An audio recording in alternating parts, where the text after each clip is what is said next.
오늘 본문 말씀의 배경은 여리고라는 도시입니다. 이 여리고는 당시 이스라엘에서 경제 중심지였어요. 왜냐하면 그 여리고라는 곳은 지대가 낮아가지고 동서사방으로 길이 이렇게 통하는 그런 교통의 아주 요지요. 그러니까 무역의 요지가 된 거죠. 그래서 서쪽에 이집트, 또 북쪽 동쪽에 있는 아람, 또 페르시아, 시리아 이런 그 당시에 큰 강대국들의 무역 중심지였어요. 그러다 보니까 여리고라는 이 도시는 환락의 도시가 되고 범죄의 소굴이 되고 말았습니다. 돈이 흥청거리면 항상 그러한 부패가 따르는 건 옛날이나 지금이나 같을 것 같습니다. 또 여리고에서 이렇게 북쪽에 보면 산이 하나 있어요. 그 산이 그 유명한 예수께서 마귀한테 3번 시험을 당하셨던 시험산이 여리고 바로 뒤에 병풍처럼 이렇게 여리고 성을 이렇게 두르고 있습니다. 의미가 있는 거죠. 거기를 마귀는 시험산으로 그렇게 정하고 여리고를 품고 딱 또 아래를 들고 앉아 있는 게 마귀입니다. 상상이 가시죠? 자, 오늘 말씀의 주인공은 46절에 소경 거지 바디메오라는 분입니다. 그래서 오늘 이 우리 주인공을 소개하는데 소경, 거지 이런 두 단어를 의도적으로 그 바디메오를 소개하는데 하나님이 그렇게 기록하셨다는 것은 오늘 어떤 메시지가 선포될 것인가 그 단면을 보여주는 그런 단어라고 할 수 있습니다. 오늘 이 말씀의 가장 핵심 단어가 바로 이 소경하고 거지 이 두 단어예요. 이거를 지금 풀어가는 게 말씀입니다. 자, 이 소경, 거지, 바디메오 이렇게 번역은 되어 있지만 원문을 보시면요, 구걸하는 소경, 바디메오 이렇게 되어 있습니다. 거지라는 단어는 없어요. 구걸하는 소경, 바디메오. 그래서 이 구걸하다라는 단어가 칠판에 보시면 프로사이테오, 구걸하다 이런 한 가지 뜻밖에 없어요. 구걸하다. 근데 원래 이 단어는 그 어디서 유래가 됐냐면 웅크리다라는 그 다른 단어가 있어요. 제가 쓰진 않았지만 그 웅크리다라는 단어에서 이 구걸하다라는 단어가 나왔습니다. 그러니까 그 오늘 본문도 보면은 여리고에서 나가실 때에 바디메오가 눈에 띄었다는 거 아니에요? 여리고에서 나가실 때에 그러니까 이스라엘에서 가장 큰 도시에 들어가고 나가는 그 입구에 쭈그리고 웅크리고 있었다는 거죠. 그게 구걸하는 바디메오인데 오늘도 그렇잖아요. 요새야 뭐 눈에 안 띄지만 사람들이 많이 모이는 예를 들어 뭐 시장 입구라든지 전철 입구라 이런데 옛날에 기억나시죠? 그냥 해진 옷 입고 웅크리고 엎드려서 깡통 하나 놓고 구걸하는 그런 사람들이 많았죠. 지금은 이제 다 해소됐지만요. 자, 그래서 이 구걸하다라는 이 단어 때문에 번역하시는 분들은 거지라고 번역을 하셨는데 내용상 틀리지 않습니다. 구걸한다는 게 거지니까요. 거지가 하는 일이 구걸하는 거니까요. 자, 그래서 여기서 우리가 오늘 집중해서 정신 차리고 볼 게 성경에서 거지, 구걸하다 이러한 단어가 나올 땐 하나님이 뭘 우리에게 말씀하고 계신 건가? 이런 민감한 통찰력을 발휘해야겠죠. 그래서 오늘 하나 거지, 이 거지라는 단어가 나온 부분을 한번 우리가 살펴보겠습니다. 누가복음 16장 19절부터 그 끝절까지는 그 19절에 보시면요, 한 부자가 있어 자색 옷과 고운 베옷을 입고 날마다 호화로이 연락하는데 나사로라 이름한 한 거지가 헌대를 앓으며 그 부자의 대문에 누워 부자의 상에서 떨어지는 것으로 배불리려 하매. 이렇게 우리가 잘 아는 거지 나사로와 그 부자의 얘기입니다. 여기서 20절에 나사로라 이름은 한 거지, 나사로의 직업이 거지입니다. 이 거지라는 단어 원문은 칠판에 있듯이 프토코스예요. 프토코스를 거지라고 번역을 했는데 이 프토코스는 원문을 보면 가난한 자예요. 이걸 의역을 해서 가난한 사람이니까 거지다 이렇게 번역을 하셨는데 뭐 괜찮습니다. 가난한 자. 근데 여기서 이 가난한 자인 이 프토코스라는 단어 절대 우리가 소홀히 할 수 없는 단어죠.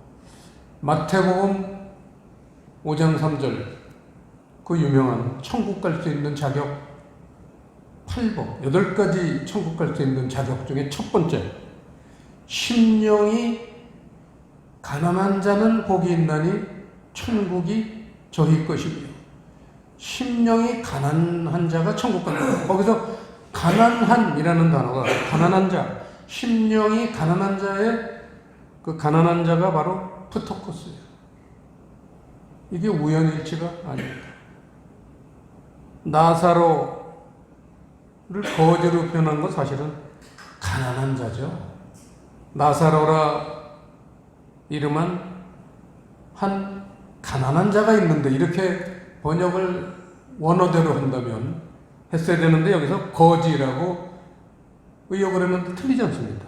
그래서 심령이 가난한 자, spiritually poor, 심령이 가난한 자, 영적으로 가난한 이거죠.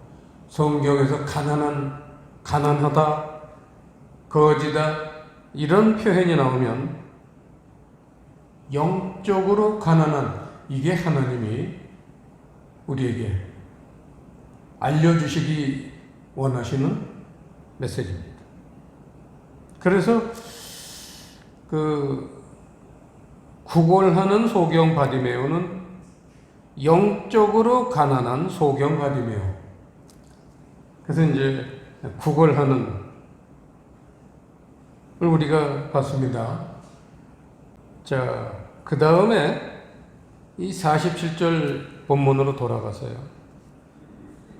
47절에 보시면요, 틀림없이 사람들이 예수님이 나타나니까 나사렛 예수시란 말을 듣고 이 바디메오의 귀에는 나사렛 예수라고 사람들이 외치는 소리만 들렸는데 정작 그 입에서 뭐라고 예수님을 표현했냐면 듣고 소리질러 가로되 다윗의 자손 예수여 나를 불쌍히 여기소서 이렇게 얘기했다. 이스라엘 사람들에게는 다윗의 자손 하면 누군지 알아요. 이스라엘 사람들이 다윗의 자손이라고 표현하는 건 메시아. 이 신약 성경이 기록될 때 당시 그리스, 헬라어가 세계 공통어였는데 헬라어로는 크리스토스, 그리스도죠. 메시아는 그리스도, 구원의 주입니다. 듣기는 나사렛 예수, 나사렛은 예수님의 고향이죠. 어디 사람 할 때 왜 고향을 이렇게 앞에 둬서 이렇게 사람들을 호칭하잖아요. 우리 옛날엔 많이들 그랬어요. 그래서 이제 나사렛 예수 이렇게 사람들이 호칭을 하는데 그 소리를 들은 바디메오는 구원의 주 예수님 이렇게 부른 거예요. 정확하게 예수 그리스도의 정체성을 파악하고 있는 분입니다. 자, 이제 두 번째 중요한 아까 구걸하다 그 거지에 대한 것은 봤고 두 번째 중요한 거 소경. 오늘은 거지하고 소경 이 두 단어 해설하는 겁니다. 소경 50절에 보시면요. 소경이 겉옷을 내어버리고 이게 오늘 말씀의 주제입니다. 이 소경이 이 결론은 천국 가는 거 아니에요. 52절에 구원 내 믿음이 너를 구원하였느니라. 그래서 이 소경 바디메오는 천국을 가게 생긴 분이에요. 축복받은 분이에요. 그 단서가 어디서 시작했느냐? 겉옷을 내어버렸다는 거예요. 이게 오늘날 우리 믿음 생활하는 사람들에게 주시는 날카로운 메시지입니다. 겉옷을 내어버려야 된다. 이거죠. 그래서 이 겉옷이 뭐냐?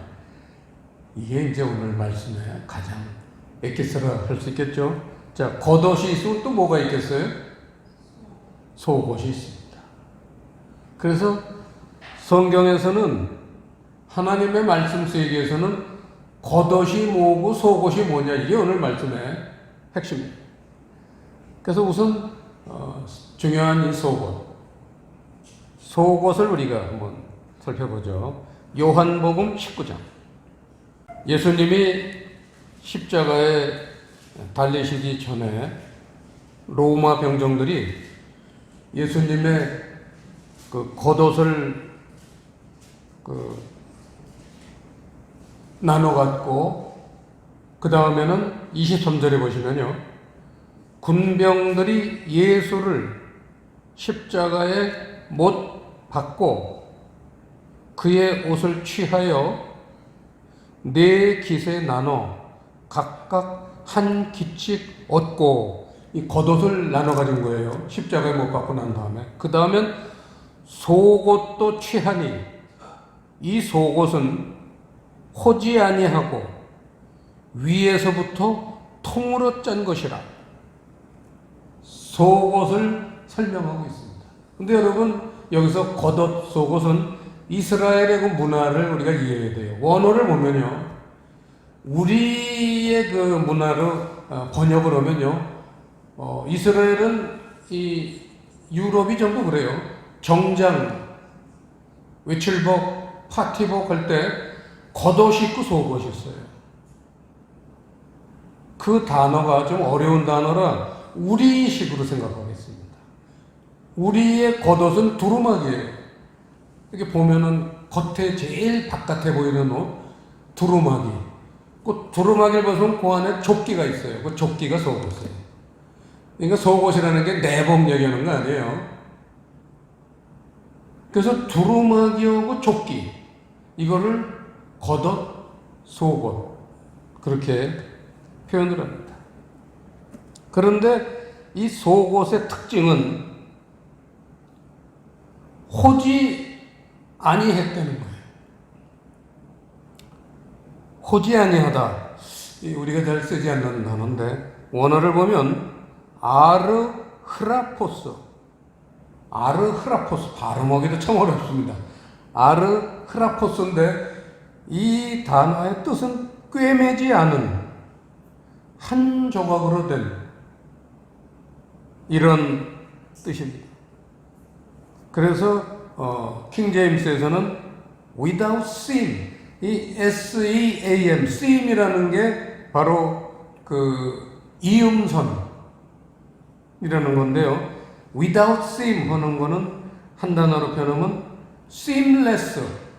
우리 어머니들이나 할머니들 시대에는 우리가 seamless 스타킹. 그 옛날에는 스타킹을 신으면요 뒤쪽으로 이렇게 이음선이 있었어요. 지금은 스타킹을 신으면 어디가 핀지 그냥 통으로 아주 깨끗하게 뽑아 나오지만 옛날엔 그 뒤쪽에 이 뒷면으로요 이렇게 스타킹 그 나이롱을 붙인 자국이 있었어요. 흉합니다. 불과 얼마 전에 저희가 그 중국 제가 그 청년들을 인솔하고 중국을 갔었는데 그때 북경에 가니까 2000년 얘기입니다. 그때 불과 얼마 전인데 바로 그 뒤에 이음선이 있는 스타킹들을 신고 멋쟁이들이 뽐내고 의시대고 그 천안문 앞을 왔다 갔다 하더라고요. 우리 보고는 참 뒷떨어졌구나 그걸 느꼈는데 전 이음선이 없는 옷이라는 거예요. 그걸 성경에서는 위에서부터 통으로 짠 옷 그거예요. 그게 속옷이에요. 지금도 그러면 이걸 기념하는 사람들이 오늘날 그리스도인들이 있느냐? 없어요. 그런데 이걸 기념하는 사람들이 있습니다. 누구냐? 회교도들.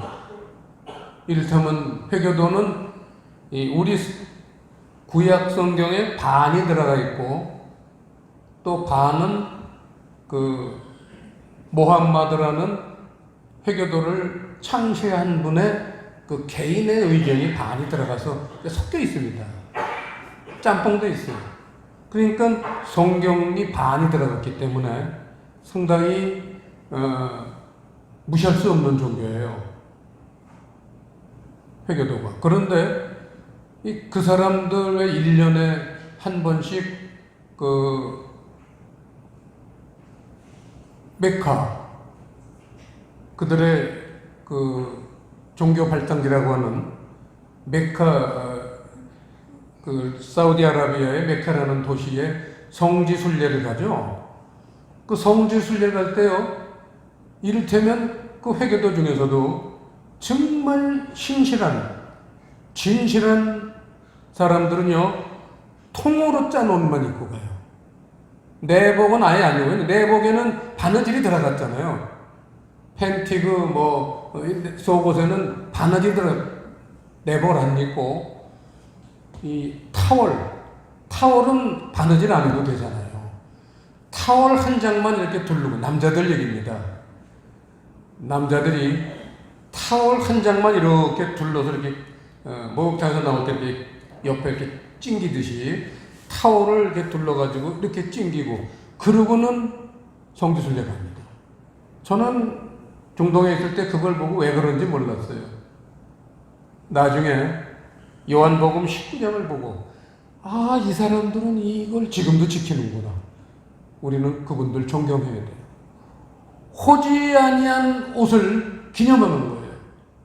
주님이 죽으실 때 우리에게 강조했던 호지 아니한 속옷. 얼마나 멋있는 장면입니까? 그래서 이제부터 겉옷이 뭐냐? 옷은 말씀해요. 옷이라는 건 제일 밖으로 눈에 보이는 겁니다. 우리 신앙인들은 말씀을 받아들이고 이해해서 우리 삶에 그게 나타나야 돼요. 삶으로 나타나는 게 옷인데 그 옷의 재료는 말씀이에요. 그러니까 겉옷이라는 건 겉으로 드러난 말씀, 속옷이라는 건 속으로 감춰져 있는 말씀, 이거예요. 그게 겉옷, 속옷의 비밀입니다. 그러니까 우리가 조금 깨달은 사람 알겠지만 겉옷이라는 건 율법 말씀이고 속옷이라는 건 영의 말씀이죠. 자, 이제 두 번째 주제, 소경. 소경이란 뭐냐? 오늘 본문 말씀을 통해서 이걸 정의를 내린다면 소경이란 뭐예요? 겉옷만 가지고 있는 사람이 소경이에요. 그래서 소경은 천국 못 갑니다. 하늘나라를 못 보니까. 이 본다는 게 하늘나라 보는 거거든요. 하늘나라를 깨닫는 거죠. 본다는 건 깨닫는 겁니다. 소경은 천국 못 가요. 그래서 오늘 주님이 우리에게 주시는 메시지는 소경을 면해야 된다. 그래서 소경을 면하려면 뭐 해야 돼요? 겉옷을 내어버려야 된다. 이 당시 이 말씀이 기록되던 2000년 전 예수님 시대 때는 전부 겉옷만 입는 거예요, 사람들이. 바리새인, 사두개인, 율법사, 또 종교 지도자, 모든 그 믿는 자들이 겉옷밖에 없었어요. 속옷 가진 사람이 별로 없었어요. 속옷 가진 사람이 몇 사람 여기 소개하죠. 아리마대 요셉, 또 밤중에 예수님을 찾아온 니고데모, 몇 사람 안 돼요. 아주 드문 몇 사람들이 속옷을 가졌고 전부 겉옷밖에 없었어요. 그러니까 다 장님이었죠. 소경이라는 거는 겉옷하고 같은 의미를 지금 쓰고 있죠. 자, 그러니까 예수님은 소경들 눈을 띄워주기 위해서 오신 분, 이게 예수님이에요. 그리스도예요. 그러니까 51절에 네게 무엇을 하여 주기를 원하느냐? 이 질문은 어떤 사람에게 하시는 질문이에요? 겉옷을 내어버린 사람들에게 예수님이 질문하시는 겁니다. 그랬더니 선생님이요, 51절, 보기를 원하나이다. 장님을 면하려고 그러는 거죠. 선생님이여 보기를 원하나이다는 다른 말로 표현하면 주님, 겉옷을 버렸습니다. 이제 속옷도 주십시오. 이 얘기죠. 그 얘기를 그렇게 표현한 거예요. 보기를 원하나이다. 그랬더니 설명 없이 52절에 가라. 내 믿음이 너를 구원하였느니라. 내 믿음이라는 건 속옷 얘기예요. 속옷을 가져야 구원받는다. 그 얘기를 그렇게 표현했습니다. 자, 그 얘기는 여기 설명은 없지만 겉옷을 내어버리고 예수님께 달려드는 이 믿음을 보고 주님은 속옷을 그 자리에 주신 거예요. 말씀의 핵심을 아주 짧은 시간이겠지만 가르치셨을 거예요. 아주 요약을 해서 하늘나라의 그러한 이치, 원리를 짧게 가르쳐 주셨을 거예요. 이걸 깨닫는 게 구원받는 거다. 가라, 내 믿음이 너를 구원하였느니라. 영적 소경을 면하는 길, 주님의 세계를 이해하는 거예요. 깨닫는 거예요. 그걸 본다. 못 보는 걸 소경이다. 이렇게 표현하죠. 여러분, 우리가 아프면 병원 가잖아요. 병원 가면 치료부터 합니까? 진단부터 하죠. 진단한 다음에 치료를 합니다. 마지막 때 우리의 할 일, 교회의 사명은 겉옷을 내어버리고 속옷을 취하는 일입니다. 여기에서 아주 중요한 그런 부분이 있는데 이거를 사도 바울이 뭐라고 표현했느냐. 에베소서 1장 보시겠습니다. 놀라운 사도 바울의 통찰력입니다.